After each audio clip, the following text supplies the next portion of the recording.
Welcome back everyone. Today we're going to be making a Raglan sweatshirt. And this is a super easy project for all skill levels. And I'm going to be walking you through step by step along the way. So if you are new to sewing, you should have no problem. And we're going to be covering the machines, sizing, fabric, every little detail you need to know to really take this pattern to the next level. And this pattern comes in multiple sizes, including oversized, so you can really customize it to your exact style. With all that being said, if you are new to the channel, grab that printable pattern and let's get started. Getting started with supplies, you're going to want to grab yourself 1 3/4 to 2 yards for your main fabric. And this can be fleece, sweatshirt fleece, Sherpa, anything that has a little bit of stretch in it. And I'm going to be using 2 different fabrics, a Sherpa and also a sweatshirt fleece. Both of these fabrics are great to use for the entire project, but I just want to show you that you can mix it up with these fabrics, combine them together, and really make a unique sweater. So definitely get creative with it, because if you're going to be making your own sweatshirt, you might as well take it to the next level. You'll need a 1/4 yard of rib knit fabric, and this is going to be used for the neckline, the cuffs, and the waistband. This is optional. You don't have to use rib knit fabric, but if you're trying to make one that looks store-bought, you're definitely going to want to look into it. I'm going to be using just a standard rib knit. Rib knit comes in different weights. This one I'm using is right in the middle. You can get heavier than this or you can get lighter. And from my experience, you're gonna wanna get something in the medium range. If you go too lightweight, it doesn't pull back enough and it looks kind of wrinkly like bacon. So definitely keep that in mind when you're buying your rib knit fabric. And lastly, you'll need your pattern. This pattern is available at properfitclothing.com. It's super simple to use.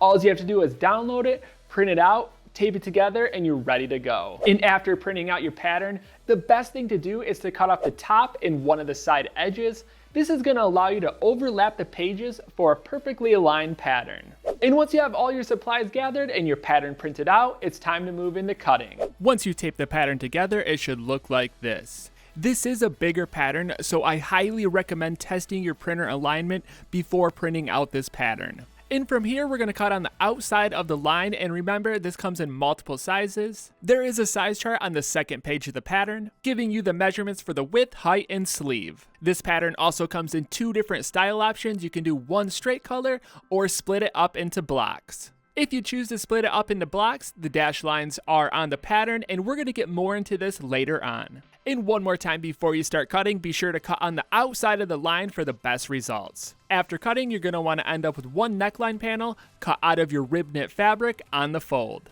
The neckline panel can be customized to different heights if you want a taller neckline. So what you're going to do is fold it over and see what it's looking like. If you want to go higher, you're just going to add to the height of this panel. And it's easiest just to fold over the pattern piece before you cut the fabric, so that way you can see what you're working with. Moving on to the sleeve cuff panel, you're going to want to cut 2 out of your rib knit fabric on the fold. The same goes for the sleeve cuff panels. You can adjust these to different heights if you want a longer sleeve or a shorter sleeve. Sometimes it's fun to make these really long for extra long sleeve cuffs, and a good way to figure this out is just to fold it over and throw it around your wrist to see what you're working with. The same goes for the width. You don't have to do it the exact size as the size you're making. You can add or subtract to the width to make it tighter or looser around your wrist. And these are all the little details you can customize, because if you're making the sweater, you might as well make it exactly how you want it. Moving on to the waistband panel, you're going to cut 1 to 2 out of your rib knit fabric on the fold. And the reason I said 1 to 2 is because sometimes rib knit comes in a full connected loop. And depending on the size you're making, you could use that entire loop for your waistband panel. And this will give you that nice seamless finish. But if your rib knit fabric is not connected in a full loop, the next step is to cut 2 on the fold. And this is probably going to be the most common way to go. We're going to place these waistband panels right sides together, sew up the edges, and that's going to create your full loop. But don't worry about this for the moment. We're going to get more into this later on once we start assembling the sweatshirt. Real quick before we move on to the next panel, the waistband panels also can be customized by adjusting the height the same exact way we did with the previous panels, and also adjusting the width. I will say adjusting the width in the waistband panel is going to be the most notable, because that's how it's going to sit around your waist, whether you like it loose or tight. So this is definitely something to keep in mind as you're cutting out these panels. Next, we're going to cut out 2 arm panels out of your main fabric.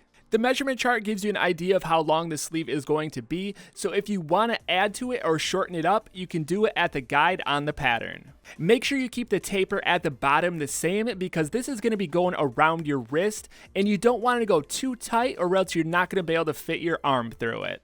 So this is why it's best to cut at the midsection guide and then taper it down towards the bottom of the sleeve. Keep in mind we will be adding on the cuff, so that's going to give you a little extra length to the sleeve. But that's going to do it for the arm panel. You'll need to cut one back body panel out of your main fabric on the fold. Both of the body panels have a cut guide indicating where to cut it if you're trying to make a traditional length sweatshirt. Going all the way to the bottom is going to be oversized, so that means it's going to be just a little bit longer. And if that's not long enough, you can easily add to the bottom of this panel and make it as long as you want. If you do add to the bottom length or adjust the length in any way, make sure you do the exact same thing to the front body panel. And just a quick tip when it comes to cutting out the body panel, if you don't have enough fabric to cut on the fold, it's very simple to cut out one side and reflect it back over to the other side. It's best to chalk the entire thing out and then cut, but do whatever works best for you. Just make sure you keep it directly in the center when you're reflecting the panel. Last, you'll need to cut one front body panel out of your main fabric, the same exact way we did the back body panel. And just to emphasize the importance, you really need to make sure you cut it the same length, so if you add it or subtract it to the bottom, you're going to want to do the same thing to the front panel. And that goes for all the panels if you're doing one single color. Moving on to the arm panel, this is going to be if you're adding the blocks. Feel free to skip ahead if you're not making this style. Find the cut guides on the midsection of the arm panel. Using the scissors, we're going to cut this arm panel into 3 sections. Realistically, you have a bunch of variations to play around with. You don't have to cut it into 3, you can cut it into 1 section. You can cut just the bottom off and add a little bit of accent at the bottom. You can cut just the midsection and have a 2-tone sleeve. There's a lot of different ways you can play around with this. To keep it simple for the video, we're just going to be doing the 3 sections. Cutting the arm panel, we're going to grab the back body panel and the front body panel and do the same exact thing. And when it comes to these 2 panels, you're going to want to make sure you line them up perfectly when you cut. The side seams are both the same length, so when you connect them later, it's going to make a perfect loop all the way around your waist. The same goes for the body panel. You can split this up into different sections if you want to do 1 or 2, make it 2-tone, make it 3-tone. It's totally up to you. So definitely have some fun with it, get creative, because the assembly is all going to be the same way. After cutting the body panels, I like to just line them up to make sure the sections are the same height. But this is only necessary if you're trying to make a perfect loop with the sections. Jumping back to the arm panel, after cutting out your fabric, you're going to want to end up with 2 of each section out of your main fabric. Another quick thing to keep in mind when you're cutting these sections is that you're going to be sewing them back together at a 1/4 inch seam allowance. So overall, you're losing a 1/2 inch in the length. After cutting out the back body panel, you're going to want to end up with 1 of each section cut on the fold. The same goes for these panels. Once we sew them together, we're going to be losing a 1/2 inch. This will be in the overall height, not including the waistband panel. And lastly, your front body panel, it should match the same exact as your back body panel. Cut it into 3 sections, 1 of each section cut on the fold. Moving on to the assembly process, we're going to start with the arm panel.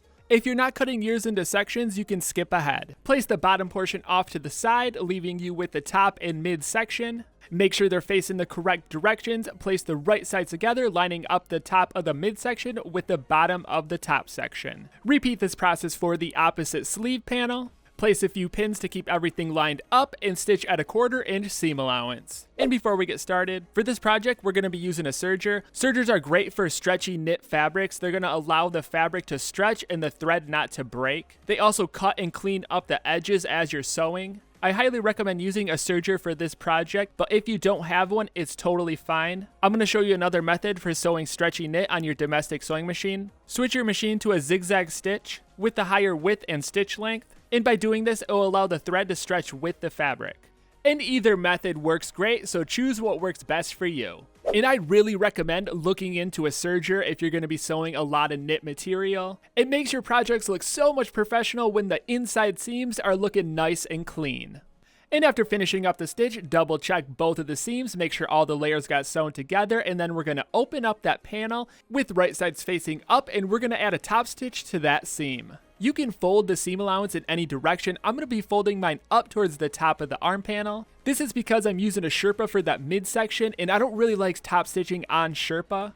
When it comes to adding the top stitch, I'm going to show you a few different options. Starting with the Coverstitch machine, this is the machine that's used on mostly all knitwear products that you're going to buy in the store. It's a similar concept to the Serger where the thread is going to stretch with the fabric so the thread doesn't snap. Most of these machines give you an option of 2 to 3 needles in a wide variety of stitch styles, and you use it the same way as a sewing machine. I ran it through directly on top of the seam, so I have a stitch on both sides. You can do it this way, or you can do it on one side of the seam. But as you can see, the back looks similar to a serge, and it's going to have a nice cross stitch, and it stretches without snapping the thread. To get it looking perfect, I do recommend using an edge presser foot and also matching your thread with the color of your fabric. The second option is using just a standard domestic sewing machine. I typically stick to just the straight stitch, but you can mix it up, add a twin needle, and get a similar effect as the Coverstitch machine. The twin needle will give you 2 stitches and a zigzag back, so it will allow the thread to stretch with the fabric. For this project, I'm going to be using the straight stitch paired with the edge presser foot. If you are using the Coverstitch machine, just do the exact same steps, but with your Coverstitch machine. But I do highly recommend looking into an edge presser foot. It makes for a nice straight stitch along that edge. Repeat this process for the opposite arm panel. And as you can see, it separates the layers a little bit with that stitch, so it's not just 2 fabrics butted up to each other. Next, we're going to grab the bottom portion of the sleeve and do the same thing we did to the midsection. We're going to place the right sides together, lining up the bottom edge of the midsection with the top edge of the bottom section. Grab the opposite arm panel, place the right sides together, and stitch the bottom edge at a 1/4 inch seam allowance. Sewing on this last section will complete the arm panel, but before we move on, we're going to add one last top stitch to that bottom seam. I'm going to fold the seam allowance down towards the bottom panel. This is because that Sherpa's in the center, and I don't want to stitch on the Sherpa, I just don't like the way it looks, so I'm going to fold it down towards the bottom and add my top stitch. But like always, feel free to fold it in the direction that's going to look best with your design. Once you finish the top stitch, the arm panels are complete and ready to sew onto the body panel. But before we can sew them on, we have to complete the body panel. So grab your back body panel. Just like the arm panel, we're going to start with the top section and the midsection. Open both of these sections up with right sides pointing up. Place the right sides together, lining up the bottom edge of the top section and the top edge of the midsection. Since it's the same process for the front body panel, we're going to do it at the same time as the back body panel to save time. So place the right sides together, lining up the top and bottom edge of the top and midsection of our front body panel. I like to place a few pins so nothing moves around as I'm sewing, and with both front and back body panels lined up, we're going to stitch at a 1/4 inch seam allowance. And this is a great way to save time in your production, to do both the front and back at the same time. Especially if you're using the same color fabric, so that way when you're top stitching, you can use the same color threads and switch everything as you go. Just like the arm panel, we're going to fold that seam allowance towards the top away from the Sherpa and add our top stitch to both the front and the back body panel. And I do really like matching the thread color to the fabric color because it really hides any little mess ups. It's super hard to get a nice perfect straight top stitch even if you're using a presser foot. This is just a quick, easy tip to keep in mind for future projects. And when it comes to trying to pick which side to add the top stitch, it really is up to you in the design. It's going to add a different type of depth to that midsection if you add it on the opposite side. I would say play around with it to really find out what side you want to add the top stitch. From here, we're going to grab that bottom section, open it up on the fold, and we're going to place it right sides together, lining up the bottom edge of the midsection with the top edge of our bottom section. Repeat this process for both the front and the back body panels, and then we're going to stitch at a 1/4 inch seam allowance. And if you notice, the fabric I'm using on the bottom section curls up a lot on the edges. This is pretty common with lightweight fleece. You can iron it, but just be cautious as you're sewing. And finally, the last step until we start putting the sweatshirt together, we're going to fold that seam allowance towards the bottom panel away from the Sherpa and add a top stitch. We're going to do the same thing for both the front and the back panels. After these sections are sewn together, the actual making of the sweatshirt is very quick. But taking the time to add in these details is going to make your project go to the next level. I like to do one final look over, make sure all of the sections are looking good, the top stitching is looking good, and at this point, if you are joining in with the single color, this is where we're going to start. If you did do the sections or you're only using one color, from this point on, the actual assembly process is going to be the same. So starting off, grab your back body panel, lay it out flat with right sides facing up, grab both of your arm panels. Taking a quick look at the pattern, you're going to notice that it says sew to back body panel and sew to front body panel. These edges will line up with our body panels, and we're going to want to mark these before we start sewing. I like to lay both arm panels out with right sides facing up, lay the pattern over top of the panel, and mark the sew to back body panel edge. This is a good way to keep everything organized because sometimes those edges start looking the same and you sew the wrong edge to the wrong edge and it just saves time. So jumping back to the back body panel, grab one of your arm panels, find the back body edge, and line that edge up with right sides together. And if everything was cut correctly, both edges should line up perfectly. Grab your other arm panel and do the same thing on the opposite side of the body panel. Line up the back body edge with right sides together. Add a couple pins to secure the panels together. And just really quick to show the single color, it's done the same exact way. I'm not going to do all the steps with a single color, but mark out the sew to back edge on the arm panel. Line the back edge up with the back body panel with right sides together and stitch at a 1/4 inch seam allowance. And if you are using a serger, sewing that curve at the bottom, you kind of want to pull the curve straight as you're sewing. After sewing on both of the arm panels, we're going to lay it out flat with right sides facing up.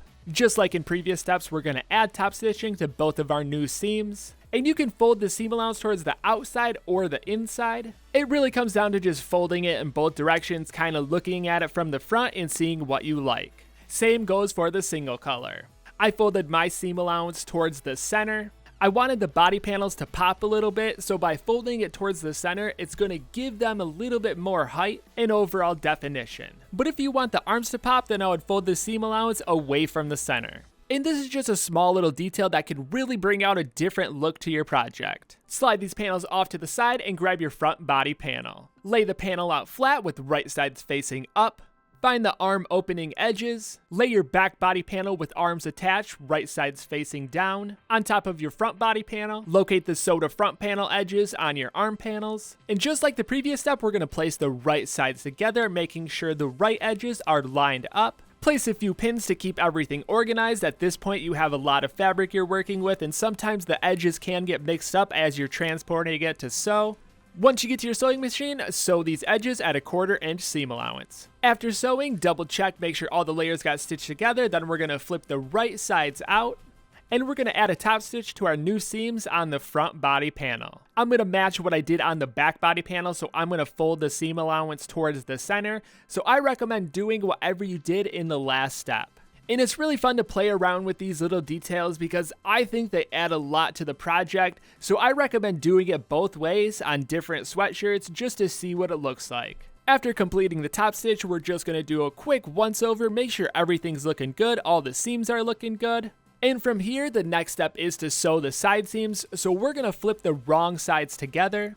And this is where it starts to get kind of tricky if you add it in the sections. You want to make sure the sections on both front and back body panel line up. So what I like to do is simply line them up and place a couple pins right at those intersections to make sure it stays together at those points as I'm sewing. And real quick for the single color, it's a lot simpler. All you really have to do is make sure it lines up at the armpit.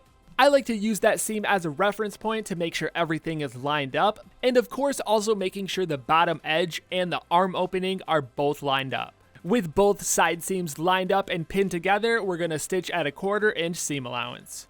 And I highly recommend taking your time, whether you're sewing with sections or you're doing a single color. Both of them, you really want them to be perfectly lined up so it sits flat when you're wearing it. So just go slow and I guarantee that side seam is going to turn out looking good. And like always, after finishing up both of your side seams, just do a quick check, make sure all the layers got stitched together. And if you added the sections, make sure all the sections lined up correctly, because at this point you can dethread it and make some adjustments. And we're also at the point for another very crucial adjustment. It's not completely necessary, but I like to try it on inside out and feel out where those seams are. I'm obviously making mine a little bit baggier, but at this point, if you did make yours bigger, you can easily pin it and take it in to the exact measurements you want. And it's not even about just the measurements, it's about the comfort. Because everyone has a different shaped body and generic sizing is only for large scale mass production, so it's best to take the time and make it so it works with your body and the style you're going for. With all that being said, we're going to move on and top stitch the side seams.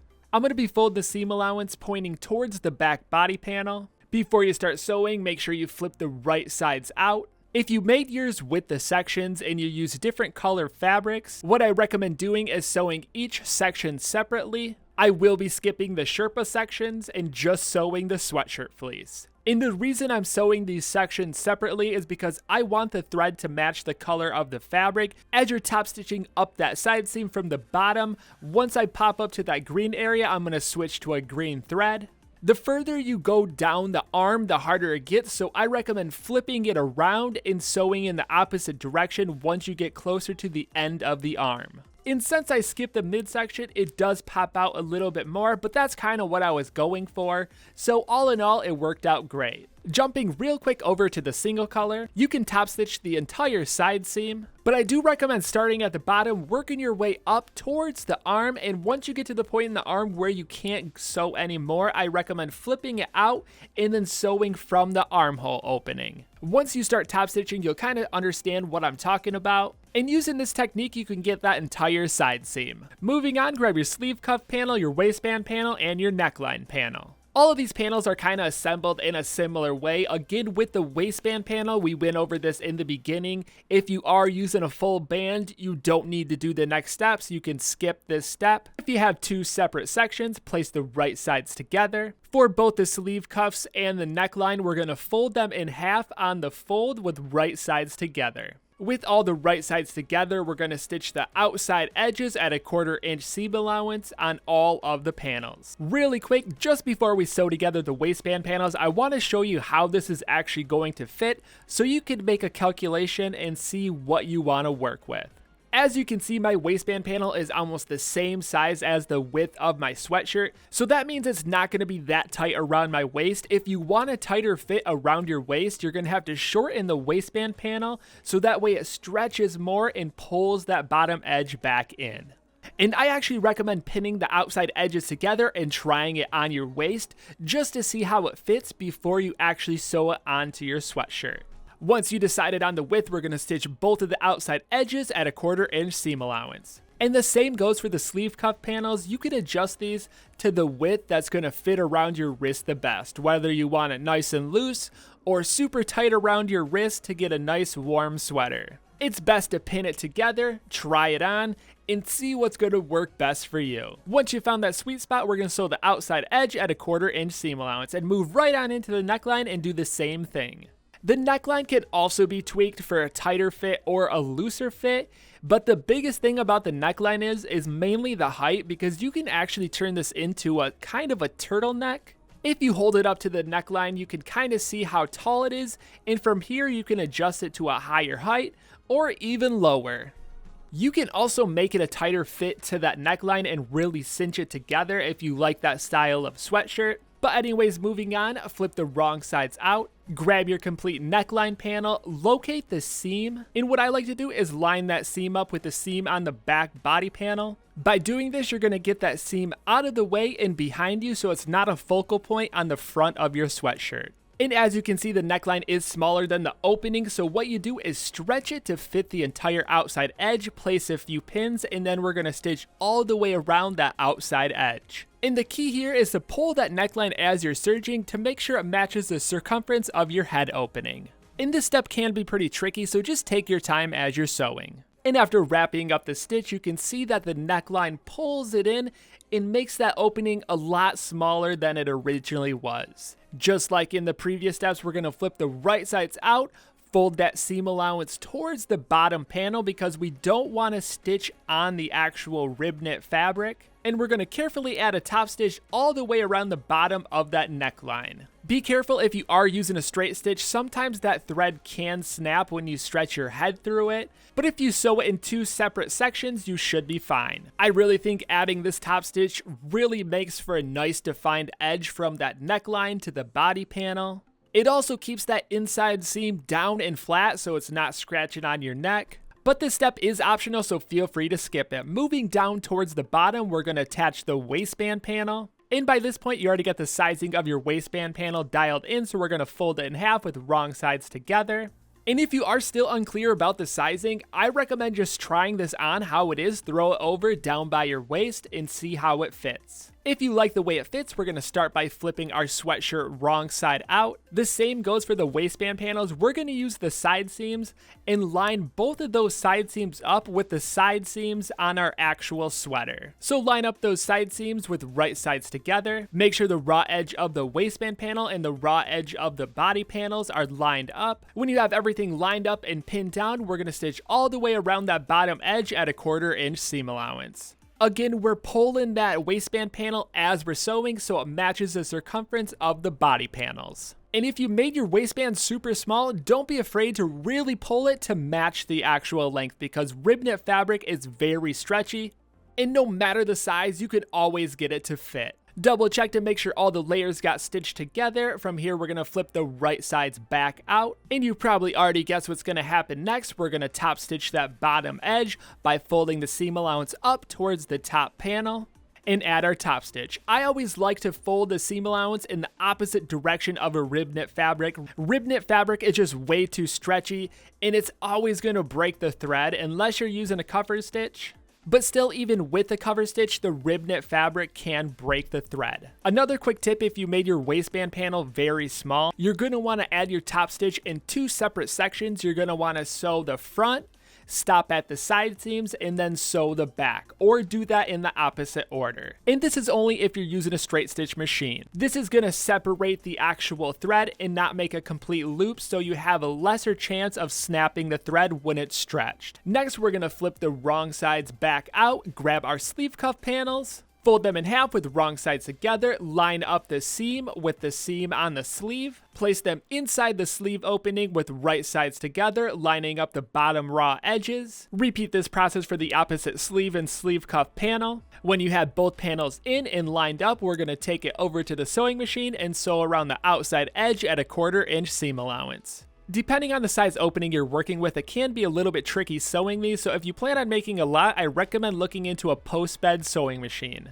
or a serger with post-bed capabilities. After finishing, double check to make sure all the layers got stitched together, flip the right sides out, and it's coming down to the final steps. So what we're going to do is flip that seam allowance towards the top of that arm panel and top stitch both sleeves. And this technically is a post-bed setup in this step, and most domestic machines can do this. Once you completed the final top stitch, we're going to add our branding. As always, this is the final step. Add it where you think looks cool. Add a bunch or add none, it's totally up to you. I'm just using little leather tabs that I branded and added double rivets to attach them. And there you have it, your sweatshirt is complete. Thank you so much for watching and supporting the channel. Hopefully your sweatshirts turned out awesome. If they didn't turn out great the first time, it may take a few to really perfect this pattern. And with that in mind, this is a really good pattern just to have around and customize as time goes on. You may think of random fun ideas to add on along the way, changing up the sleeves, changing up the torso. So using this pattern as a foundation and adding on to it is a great way to go. Or another fun thing is pairing it with your pet hoodie and making matching sets. But other than that, thank you so much for watching. I'm gonna keep the videos coming at you, so I'll see you next time.